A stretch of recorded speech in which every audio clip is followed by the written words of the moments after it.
Hello, my name is Taya, and welcome to the Police Accountability Report. As I always make clear, this show has a single purpose, holding the politically powerful institution of policing accountable. And to do so, we don't just focus on the bad behavior of individual cops. Instead, we examine the system that makes bad policing possible. And today we're going to achieve that goal by reporting on this disturbing video of a brutal arrest by Arizona highway cops. It's an encounter sent to us by a viewer who was dragged out of his car by police for a crime that has yet to be determined. But it's also an example of how far cops will go to enforce their arbitrary sense of power and how quickly they will sacrifice both the safety and well-being of the public to maintain it. But before we get started, I want you watching to know that if you have evidence of police misconduct, please email it to us privately at par@therealnews.com. And please like, share, and comment on our videos. You know I read your comments and appreciate them. And of course, you can always reach out to me directly at Tayas Baltimore on Facebook or Twitter.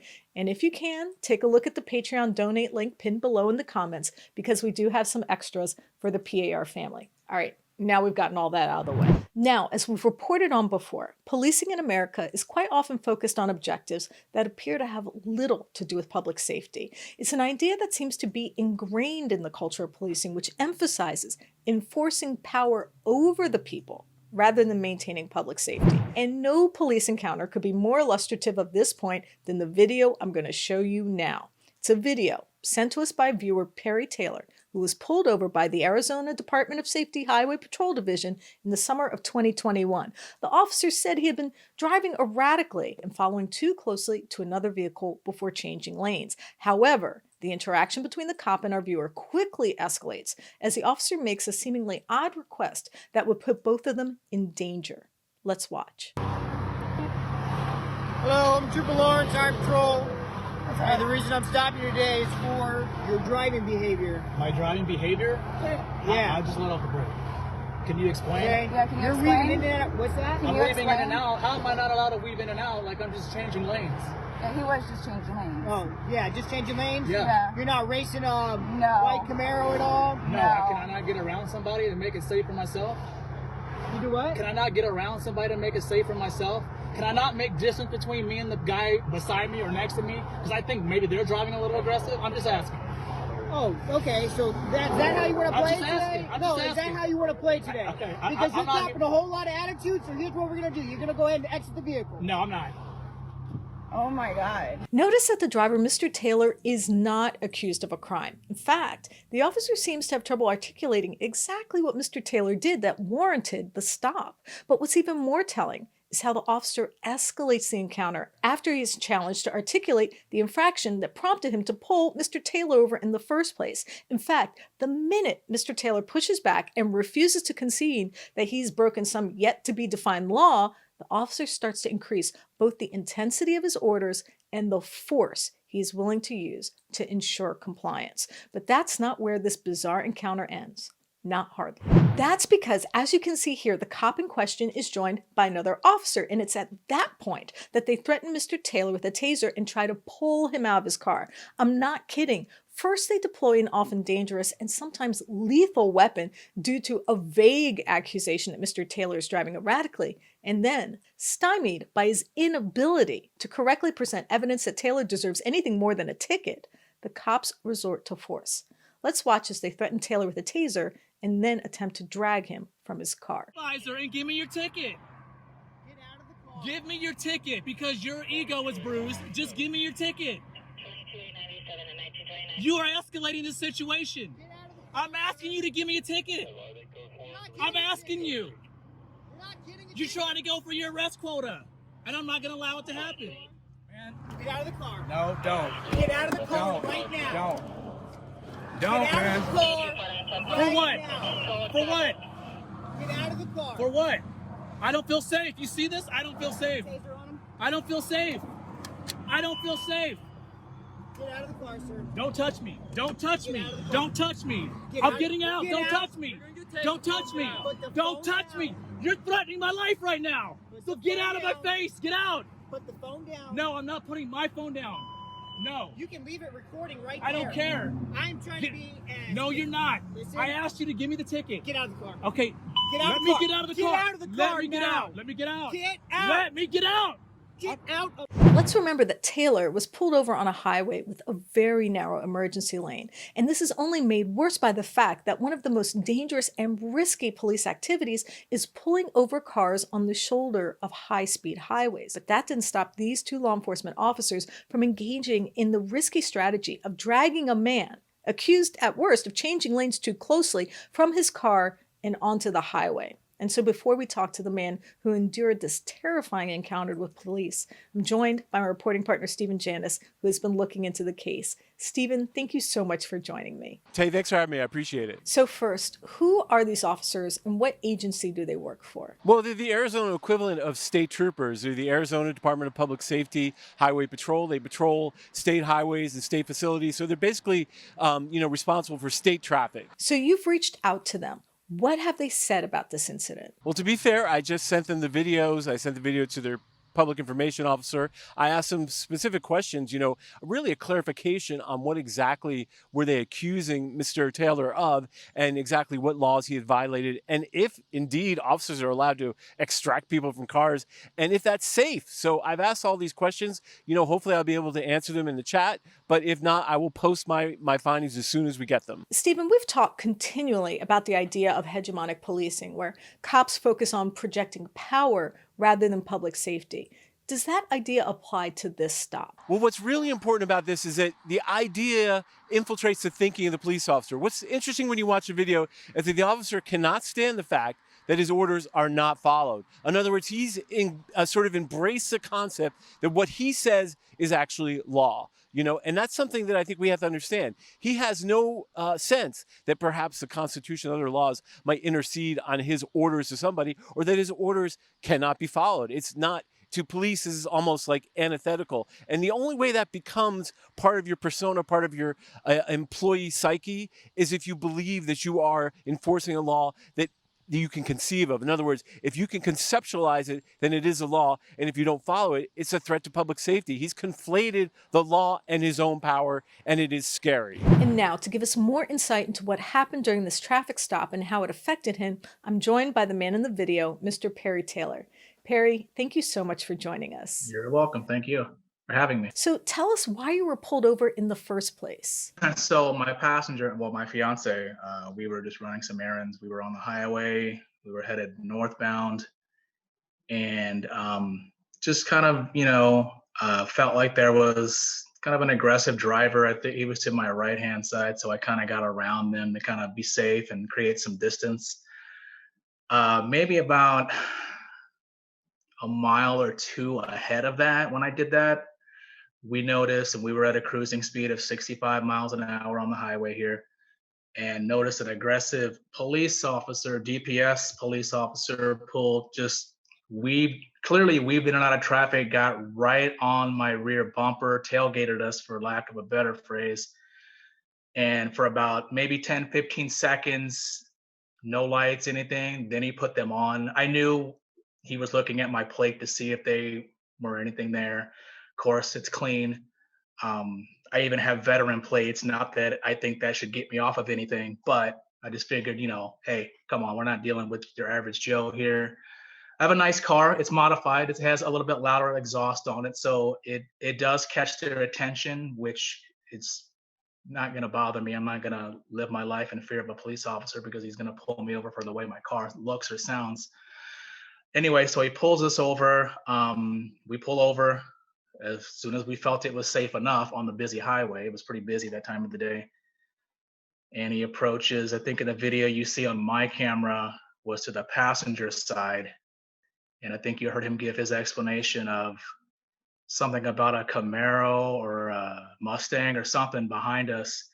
And I said, no, I didn't remember what kind of car it was. And he just said, so you weren't weaving in? And I said, no, I'm just moving away. I can change lanes. And I noticed, I've watched the video a few times. As soon as I said, I'm just asking, that's what tipped him off and triggered him and said, oh, so this is how this is going to go. So I felt, instead of making sure everything was okay, he didn't even say you were speeding. All he said was, I heard exhaust. I said, okay. And your point is, thinking to myself. So, like I said, as soon as I said, I'm just asking if that's okay. Like, in my opinion, it's a rhetorical question to him. So he got the attitude that they all get, that they're the ones out there ruling the streets, and came around to my side and said, "You need to get out of your car," which was the busy side, the driver's side. It was the busy side of the highway. It was pretty busy. So I felt like he had a lot of guts to even go on that side anyway. And I said, "No, I think what you hear from me saying is just give me the ticket. I don't care. We'll fight it out in court. I'm not getting out of my car because I don't feel safe. I know what happens. I don't feel safe." And so he felt like he was just gonna at the end of it was just gonna give me the ticket that said disobeying a police officer, which I looked up the ARS code, and it did not at all follow what he was trying to do, which was trying to direct traffic or anything like that. And so we felt like our lives were in danger. They separated both of us. That's their protocol, their tactic to try to get one to rat on the other. And she was scared. My fiance was scared. So she didn't want to get shot, tased. I begged her not to get out of the car, wait for the supervisor. Supervisor eventually showed up. They had me in cuffs so tight. I got pictures. I don't think I sent you those, but there's just red marks around my wrist. Kept my hands behind my back.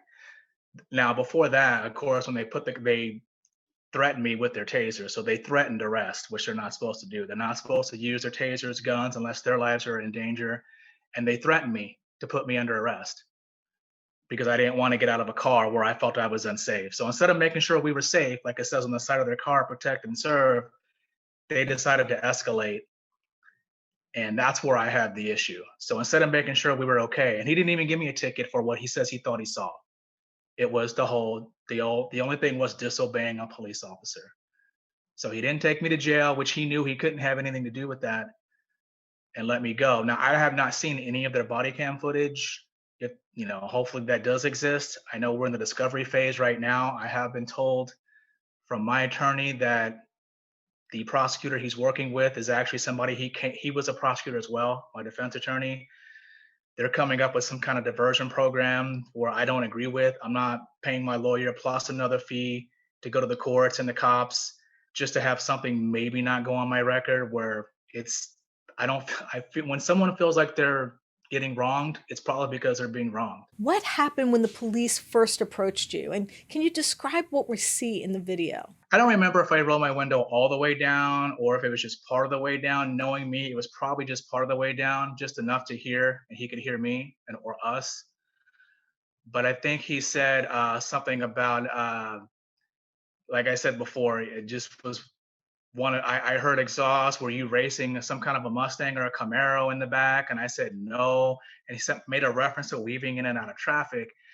And it was just, to me, it just seemed kind of he was trying to build in his mind his case. Like, let me get you to talk about something. Let me get you to. And that's why I'm pretty sure his body cam was on, so they can get that on recording. Hello, I'm Trooper Lawrence, Armed Patrol.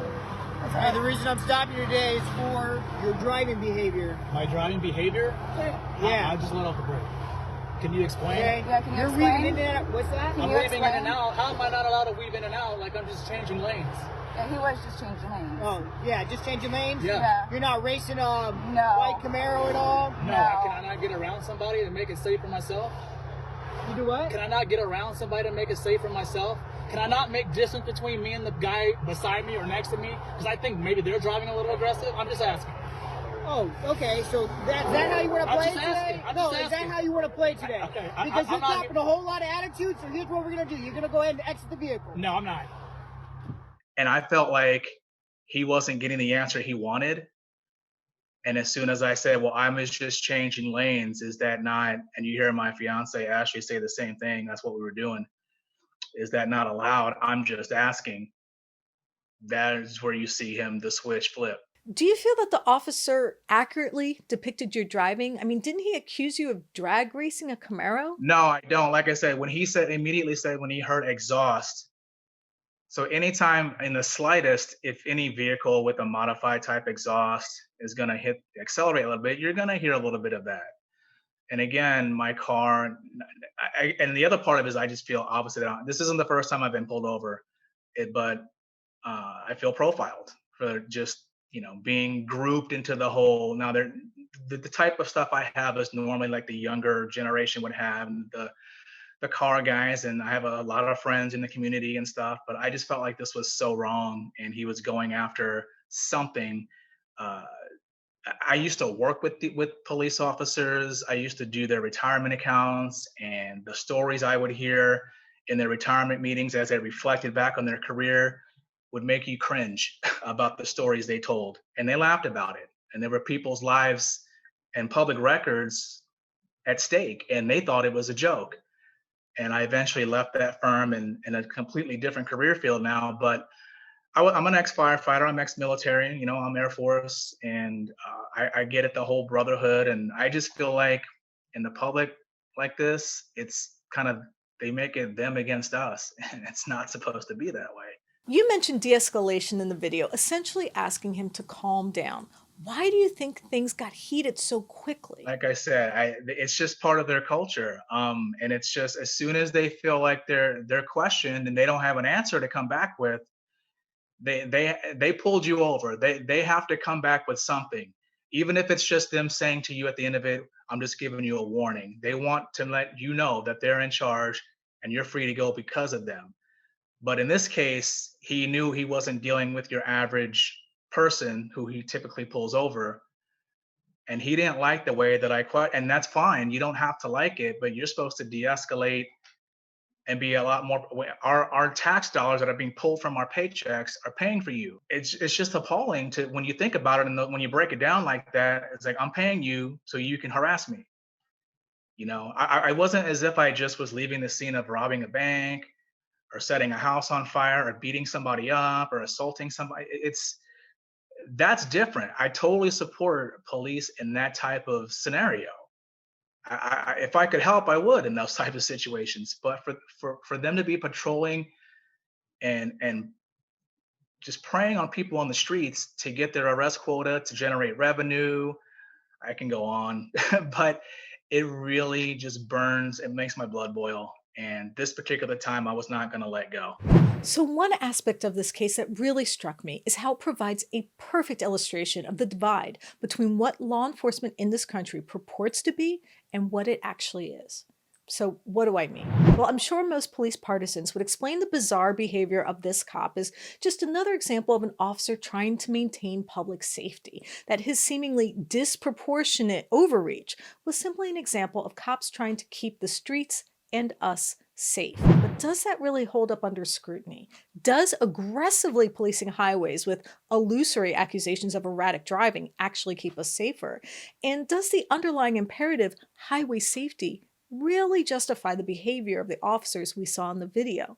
Well, let's try to answer that question in two ways. First, let's look at the data. Over the past 20 years, the number of highway fatalities have been remarkably and tragically consistent, averaging around 30,000 to 40,000 per year. Meanwhile, the number of police-initiated contacts while driving rose during that same period, according to the Bureau of Justice Statistics, from 27 million in 2015 to 28 million in 2018. So one would think if writing more tickets and more police encounters led to increased safety, then we would see a downward trend in the number of fatalities. Of course, as the oft-repeated saying reminds us, correlation is not always causation. So maybe we need to look at another example and dive a little deeper into the true imperative of traffic enforcement. In this case, a specific example comes from an op-ed in USA Today written by a scientist whose job was to test blood samples for DUI cases. In the editorial, he describes not how police arrested and fairly prosecuted those guilty of driving drunk. Instead, he tells the tale of how the law enforcement establishment ordered him to lie about the blood alcohol test under oath, and when he refused, fired him. His name is Greg Olson, and he worked for the same state where our guest was arrested, Arizona. In the editorial, he recounts how Arizona tested blood alcohol sample in batches, a process which he believes should have been disclosed to defendants so they could better evaluate the results in court. That's because due to his scientific opinion, it could lead to false positives. And in 2016, he did just that. testified truthfully in a case when he told the court that testing in batches can lead to errors. So, what happened? Was he lauded for his ethical admission and his adherence to scientific truthfulness? Not hardly. His superiors in the Arizona law enforcement industrial complex ordered him to change his testimony and lie. That's right. The agency tasked with enforcing the laws and discerning the truth told him to simply cast aside the facts and perjure himself or otherwise lose his job. That hardly seems like the behavior of an institution founded on the premise of both truth and fairness would espouse. I mean, imagine if you and I conspired to tell a similar lie. Imagine if we sought to intentionally give false testimony, which led to the unjust conviction of an innocent person. In fact, it's actually a crime called suborning false testimony, or perjury. But it gets worse. After Olson was fired for telling the truth, he sued the state for violating his First Amendment rights. And even though the court agreed that they had indeed been violated, the same set of judges ruled he could not receive damages or back pay. Why? Because the law enforcement officers who ordered him to lie had qualified immunity. That's right, the same people who conspired to have innocent people convicted of a crime can't be held accountable because of a legal precedent that shields government officials from the same laws that govern us. In fact, the court ruled that due to qualified immunity, law enforcement officers have free rein to violate the First Amendment rights of their employees, regardless of circumstance. How's that for post-constitutional case law? The point is that when we watch videos of officers dragging people out of cars or law enforcement officials ordering people to lie, we have to realize that the chain of causality created a world where these acts are even possible started with a core concept that has not been fully acknowledged. The power to order someone out of a car who has not committed a crime or convict someone of a serious offense who is innocent all starts with the underlying premise that law enforcement is more about enforcing arbitrary power than improving public safety. Well, what do I mean by arbitrary? When you think about it, the law in conception is supposed to be administered in a way that is both fair and consistent. That is the underlying principle that is supposed to differentiate constitutional policing from a more despotic and capricious system. But when you can bend or corrupt the process and convict people who are innocent or arbitrarily order them around, then the law becomes a different tool. Suddenly, it is truly tyrannical. It is arbitrary, indifferent to facts, and far better at terrorizing the public and diminishing the rights of those it's supposed to protect. And that is why we see so many examples of arbitrary enforcement on our show. It is the fatal flaw, so to speak, in the system itself. I think it is the end result of a process that has become so insular, it only serves itself, a system of shadow governance that, due to lack of real oversight, grabbed power and absorbed constitutional rights into a web of self-serving laws that have created a state within a state. And that state is not deep or hidden. It inflicts its arbitrary power in broad daylight.